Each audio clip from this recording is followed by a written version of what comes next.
88.5 FM KALA. I'm David Baker, and we welcome Nate Lawrence to the KALA airwaves. Nate is the executive director of Polyrhythms, an organization that has been in the Quad Cities for many, many years.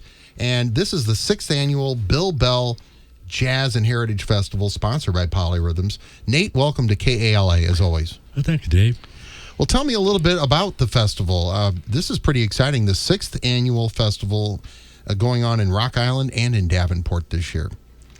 Yeah, we try to celebrate the living history of Quad Cities heritage. We began as a unifying effort of arts and education of groups representing a loose confederation of grassroots cultural arts purveyors, and we were determined to keep alive those artistic achievements and activities that contribute to the strength and heritage of the Quad Cities. Well, this year the festival will be at MLK Park in Rock Island across from the King Center, and there are also activities in the King Center. The festival does start this Friday. It goes on Friday evening starting at 5 o'clock. The public can come in. It starts at 12 noon on Saturday. That'll also be in Rock Island at MLK Park, and then you move over to Davenport to the Redstone Room Sunday afternoon into the evening from 3 until whenever it ends over there at the Redstone Room. So tell me something new this year, although it started last year, was a health initiative. We have a health initiative going on Saturday, and that's at the King Center, right? Right. We started last year. We had a autism forum. Okay. And Brent Carmichael, a former member of this community who raised an autistic son, came in and put together a group of people in the field, and so we had this initiative on autism, and of course, we do more than arts and music. We really do community development, and community development means all aspects of community life that need to be dealt with, and the health initiative is just really a big step in that direction. Shelley Guy, and Roma Taylor, and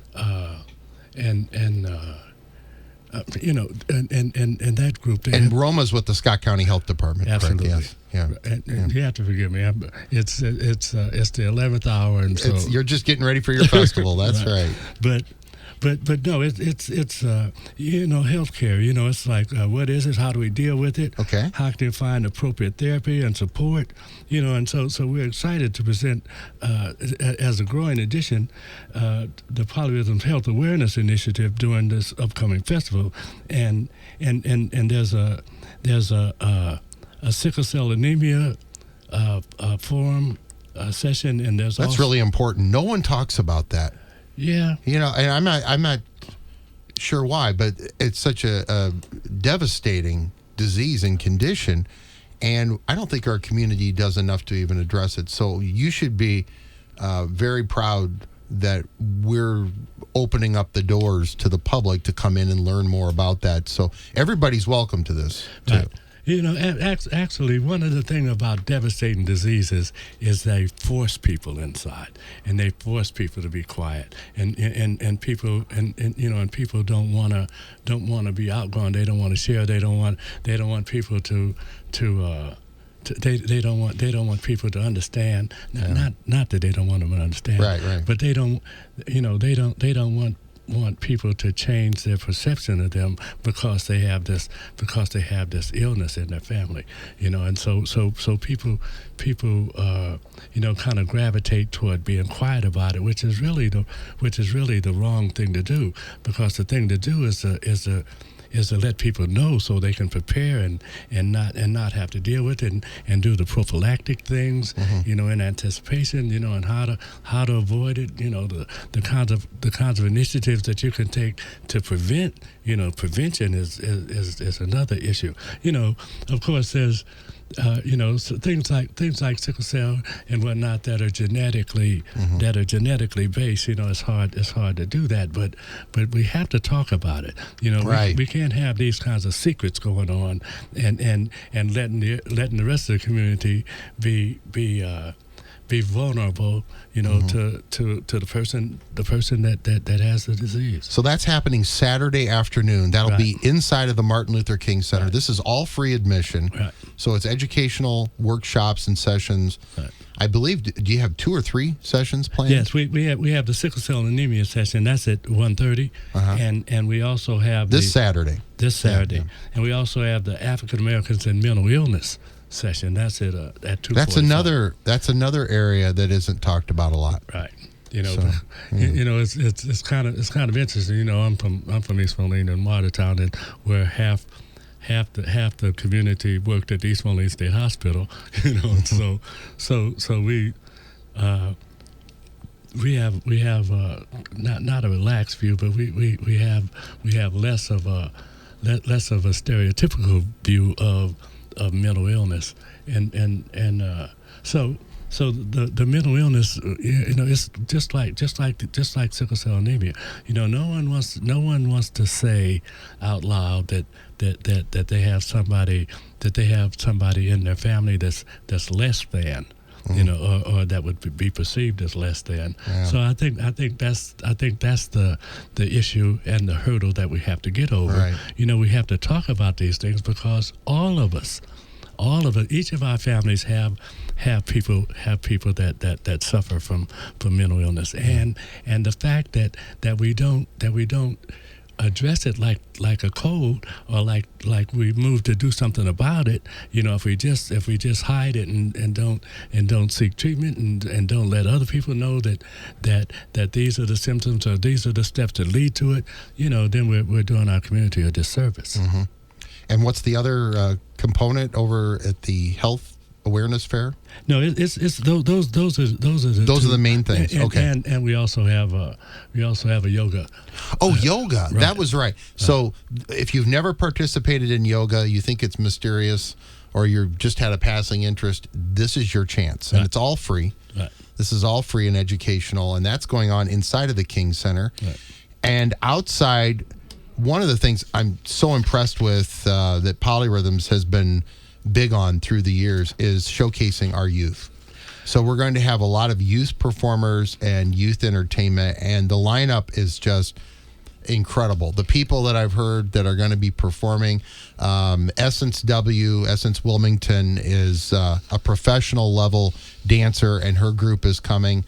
And I've worked with Essence since she was in middle school and had her perform at Juneteenth and some other events that I've booked her for and brought her in, and she's always brought excitement. And I heard she's going to be there, of course, and our young friend Xavier McLemore is going to be performing, and he does some dynamic vocalism and dancing. And I know that we've got so much of our community represented, like you talk about, the heritage.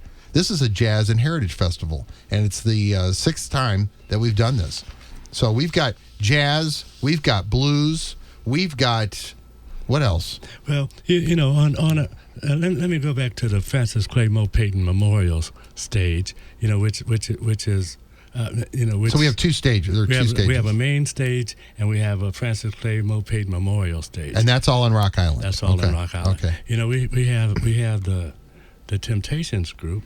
Oh, that's right. And they're actually they've been moved to the main stage. Right. But we have the praise dance team from Greater Antioch.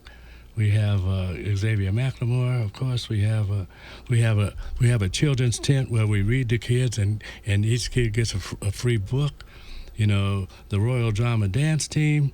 And Karen Roebuck will be doing dance lessons. Karen Roebuck of Breath of Encouragement here in the Quad Cities, right. And wow, this sounds, and it's all free. And we have the Taranga Drum Circle, of course, and there are drum lessons.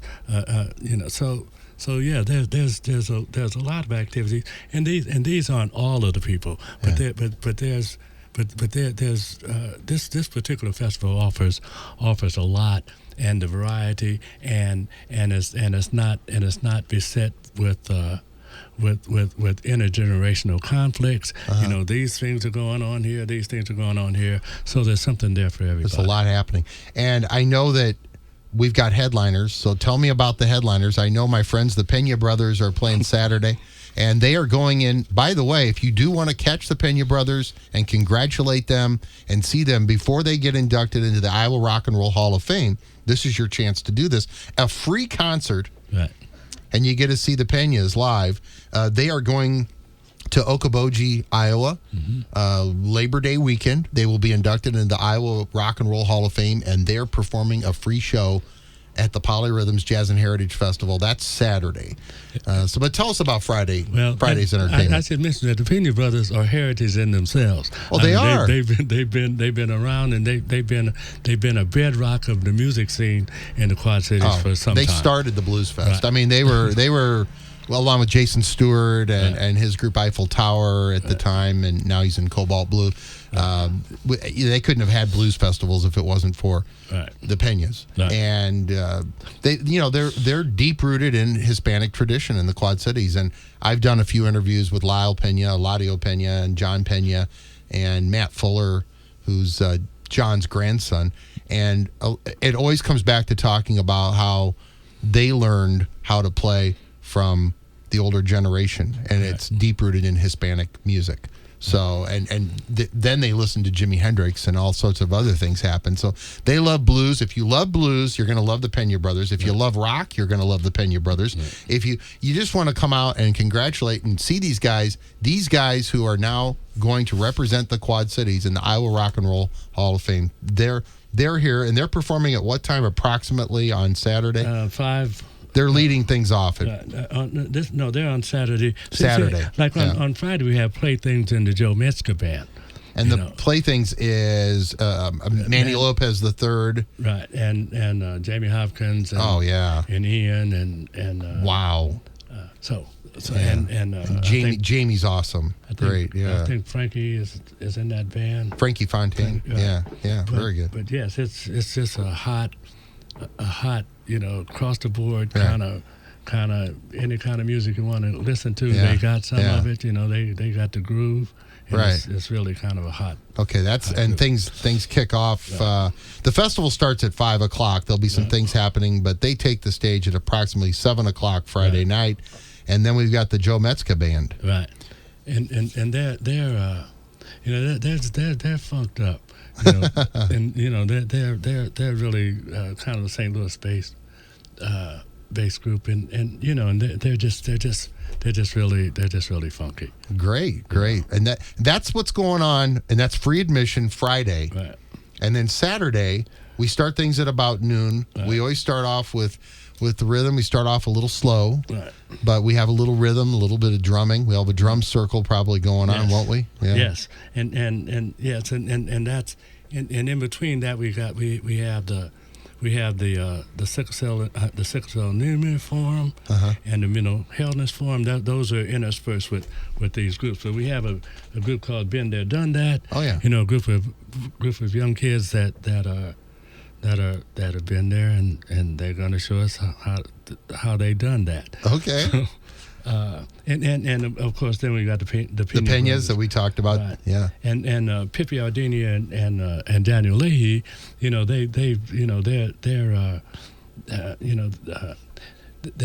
like the cream of the crop from jazz of a certain era. And of course, they're both very spiritual people, so they've incorporated that aspect into their music, like all musicians do. That's Saturday evening. That's Saturday evening, and that's like at 7:00, and then we have the Latin Jazz Quintet, and they're LJQ. They're calling themselves. Yeah. So they're really interesting, and of course then on Sunday, we go over to Iowa on Sunday. Yes, because that makes us the bi-state. Quad Cities only bi-state festival. I mean, probably not. We have a parade. We have a St. Patrick's Day parade, but it's not really a festival. This is a true bi-state festival. Yeah. So we're over at the Redstone Room, which is at 2nd and Main in Davenport. Right. And Redstone Room, free admission, although we're looking for donations all the time. If you want to make a donation, this is a nonprofit organization. They got to pay the bills, just like any of the other nonprofits that put music on events. That they got to pay the bills. The artists have got to get paid. You've got expenses, sound, and all these other things. Yeah. So you get to the Redstone Room. What time does that start? 3:00. It starts at 3:00, and we have spoken word. Spoken word. We have a video of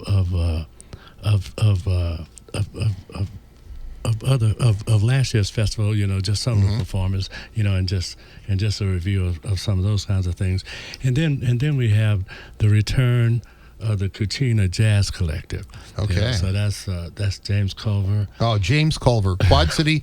So this James Culver, Quad Cities he's an East Moline person. He's but he lives in Germany now. No, but he's actually a Kiwani person. Is he a really Kiwani? He's really then he went, but then didn't he live in East Moline? No, he lived in Moline. Moline, okay.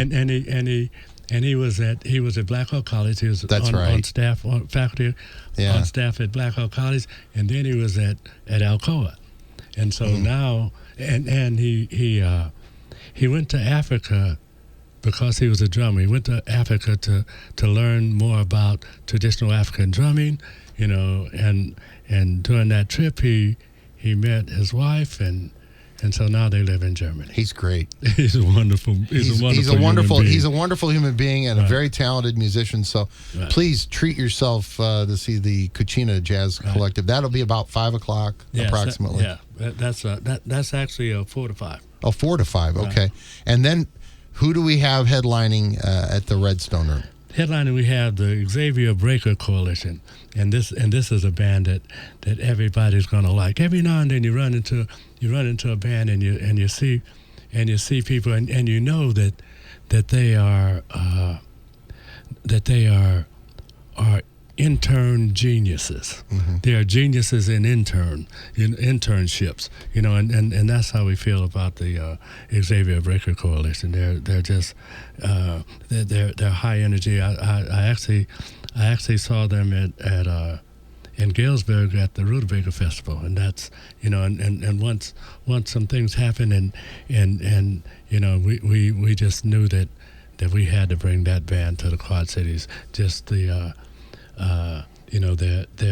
their youthfulness, their irreverence to convention sometimes. Mm-hmm. I mean, it's just the kind of thing that warms your heart, that warms the heart of revolutionary thinkers and feelers. And we didn't talk about all of the other youth performers because there's going to be other youth performance on the Mo Payton Francis Clay stage. Right. And let's explain very briefly. Francis Clay is, as I understand it, the uncle of Shelley Moore Guy. He passed away. Francis Clay received the River Road Lifetime Achievement Award from the Mississippi Valley Blues Society. Right. And I think that's when I met him. Right. And that would have been in the 1990s. He received that honor. Francis Clay played at one time with Muddy Waters. Yeah, but before that, yes, I mean after that, he was actually the ambassador to the San Francisco Blues Festival. And that's where people like Hawkeye Herman and those guys, they were very. They were tutored and introduced by. What a dynamite guy! Right. And he was really very kind. So that we've named now this stage where a lot of the other activities are happening. That's the Francis Clay Mo Payton stage. Right. Okay. And Mo Payton was a local player, and he had bands and everybody locally. And don't misunderstand his reach. Right. Mo Payton could have went somewhere else and latched on and gotten for other people who had his own, the organic nature of bands. Mm-hmm. So he could have done that, but he chose to stay here. He worked at the Arsenal and volunteered for various school-oriented kind of issues and the Martin Luther King Center. These are real people, right? I mean, that's what I wanted you to explain who they are. And of course, the festival is named after our friend Bill Bell. Right. And I think people wonder, who's Bill Bell, right, if you don't know. Right. And we have a lot of festivals that have got names in the Quad Cities. Bill Bell grew up in East Moline. Right. And tell us about the Jazz Professor. Well, the Jazz Professor, that was his nickname. Yeah, he was a guy that he was older, and so he was a guy that we all looked up to, and you know, we had a community that was kind of rich in musicians. I mean, you know, there are people, there are kids that don't know that the guys that they're looking at used to play in bands. I mean, you know, just and when Bill whose cousin was Mally Williams, who was head of the music department, who was head of the music department at some point at UT, and so we everybody played something. Everybody played Little League, but they also took music lessons. You know, and that just was the nature. You know, yeah. There's not a. That's part of our, but this is part of our heritage. Right. So we're talking with Nate Lawrence, who's the executive director of Polyrhythms, and we're talking about the 6th annual Bill Bell Jazz and Heritage Festival. That's this weekend, August 16th, 17th. At MLK Park, 7th Avenue and 9th Street, which is Martin Luther King Drive in Rock Island. You can't miss it, free admission. And then on the 18th, this Sunday, we're at the Redstone Room in Davenport, 2nd and Main. No, I should also mention, we forget the heritage and the legacy that of people that came before us, you know, and that's like Bo Warden and Eddie Tolliver and these guys that used to play in these things like the Bluebird or the Morocco or the Woody's Magic Room. Woody's Magic Room. Which is before my time. Or the Ashanti. Yeah. But you know, one time we, you know, both of us, you know, we used to be around, we were around the Blues Society, but there was a woman singer that came here, and when she got here, she said, I heard there's a guy named Bo Warden that lives here, and I want you to call him and have him come and perform with me. You know, this is a woman, a nationally known blues person, you know, who comes to town and tells us that there's a guy here that plays the saxophone, and they're so in harmony that she wants to make sure that he comes and plays for her performance at the Mississippi Valley Blues Society. That's wonderful. So at any rate, I say that to say that that just like Francis Clay went on to be this, or if you remember correctly, France Jackson. Remember France Jackson? Oh yeah, you know, yeah, what a great person. Right. He was from Rock Island. He lived in Rock Island. His mom worked at Seaford's Clothing across from the old maid, right? And so, you know, there are, or Pat Patrick, you know, who played with Sun Ra from East Moline, and his son was Deval Patrick, who used to be the governor of Massachusetts. Wow. You know, and he was, and when we first met him, he was the Assistant Attorney General of the United States. That meant he was the number 2 man under Janet Reno in the first Clinton administration. Wow. You know, so you know, this isn't, when we say heritage and legacy, you know, we're not blowing smoke. We're talking about real accomplishments of people from the Quad Cities, and that's Rock Island, that's East Moline, that's Davenport, that's the Quad Cities. See, and I'm a big believer. This Polyrhythms Jazz and Heritage Festival, location and place is very important. So I just went to Madison, Wisconsin on some business, and when I was there, I was able to find the memorial plaque paying tribute to Otis Redding and the Bar-Kays. And Otis Redding, of course, and several members of the Bar-Kays, his backup group, died in a plane crash in Lake Monona in 1967. Then I was able, because I'm such a person who's interested in place, because place is significant. So that's where I saw where Otis Redding's plane went down. I'd been to Lake Monona before, but I never really looked out and thought about it.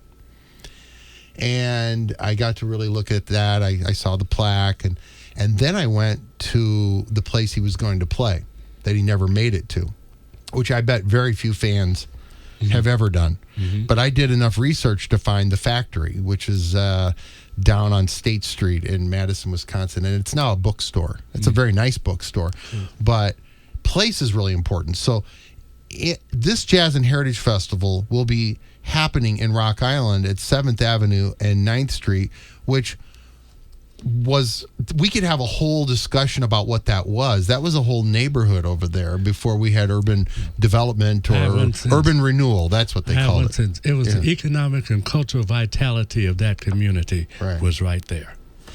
That showcased the African American and the Jewish community in Rock Island, and it's for the most part gone at this time. But and that could be for a whole other show. But where the KALA tent has been before, I was told, was the entrance or near the entrance of Woody's Magic Room. So we're always proud to say that. And the Magic Room was a place where a lot of musicians really like to play, because I've actually had calls from musicians who asked me if the Magic Room was still in existence, and they're older musicians, because the Magic Room's been gone since the 70s, right? But they like playing there because they got a rack of ribs and they got paid cash. So you can't complain. Ribs and fries and cash. But it's important to note, too, that over in Davenport, that site where the RME is, that was Peterson, Harned, Von Maur. It was a department store that was visited by hundreds of thousands of people through the years who bought day-to-day products, and the Peterson family, rich in the German tradition down there, and the Harned and the Von Maur family, and the Von Maurs are still here. And, of course, today Von Maur is a major chain, but its home and its beginnings were there. Its humble beginnings happened at that building. Actually, another building, then they moved to that building. But so place is important, and I think that, we've talked about the people, and the components are all there for a great festival, and you've done a great job. Your group does a great job. They're all volunteers. People should know these are community people. They're real people. You can meet them. You can talk to them. You can ask them about this music.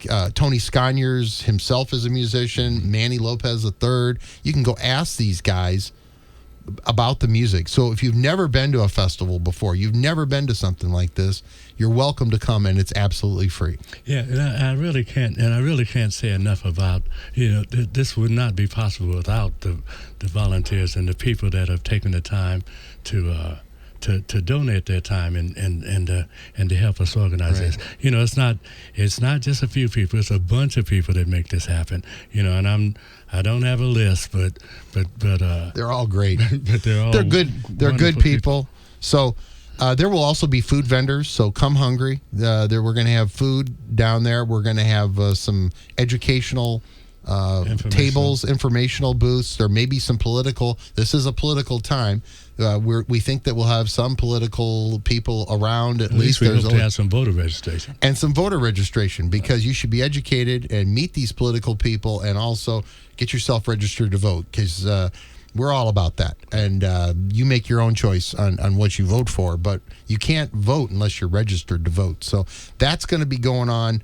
The health workshops and the health forum, that's so important. The reading for our kids, the youth performers, and top-notch entertainment, and it's all free. And I mean, you've got a festival where you can walk in, or you can park down the street and walk right over and be a part of it. Can't beat the price. Can't beat the price, but they're looking for donations at the same time. If people want to find out more, they can go to the Facebook page, right? Right. So look up Polyrhythms, Bill Bell Jazz and Heritage Festival. Do some searches. You'll find the page. There's each one of the concerts, I think, is an event now.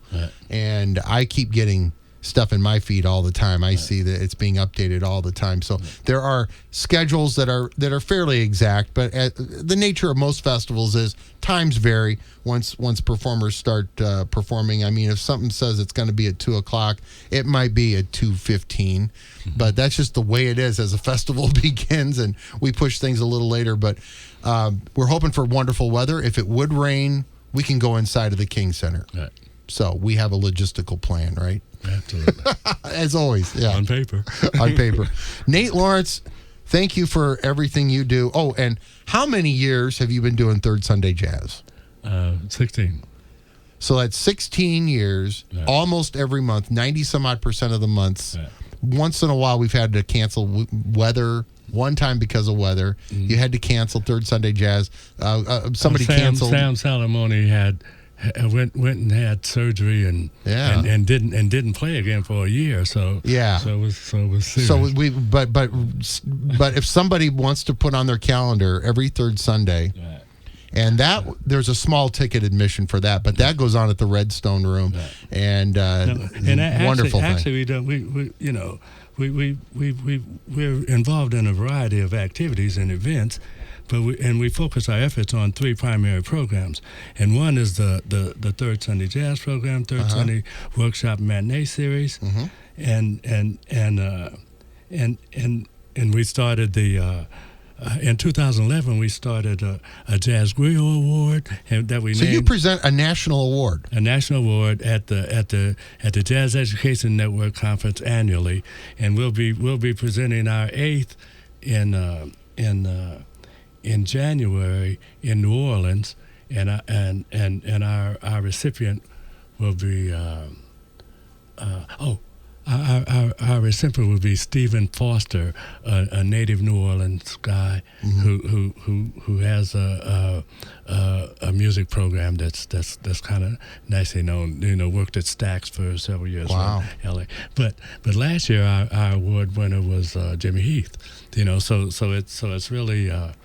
It's really a significant award, and we're very pleased with the progress of that. And of course, it's named after Donald Meade, who's a former former Watertown resident, East Moline Watertown, A jazz educator, and just the jazz griot. And I miss him every day. And of course, we have.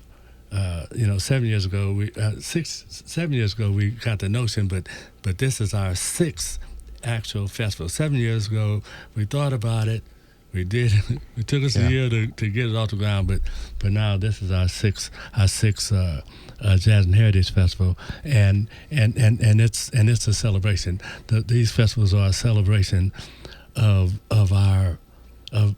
celebration of the legacy of our forefathers and our ancestors who contributed to the building of the Quad Cities. They're not the captains of industry, but the worker bees that made those places work. Those are our grandparents. Okay, it's the Polyrhythms Jazz and Heritage Festival, the Bill Bell Jazz and Heritage Festival, Friday and Saturday. This Friday and Saturday. Friday starts at 5 o'clock. Saturday starts at noon over at Rock Island at MLK Park. Then Sunday over to Iowa at the Redstone Room. Things get underway at about 3 o'clock there. Come on out and enjoy a wide variety. And we've just told you about everything that's going to be happening. All sorts of great things happening. So, Nate, I want to thank you for being with us on KALA, and good luck on the festival this year. Yeah, we really want to thank KALA because out of all the people, the particularly media people, the people that have been with us the longest is KALA, and we really appreciate your support. We've been on the air for 50 years, so you better stick around, see what's coming. All right, thank you so much. Nate Lawrence, thanks for being with us on KALA. I'm David Baker, and we'll see you at the Polyrhythms Jazz and Heritage Festival, the Bill Bell Jazz and Heritage Festival this weekend.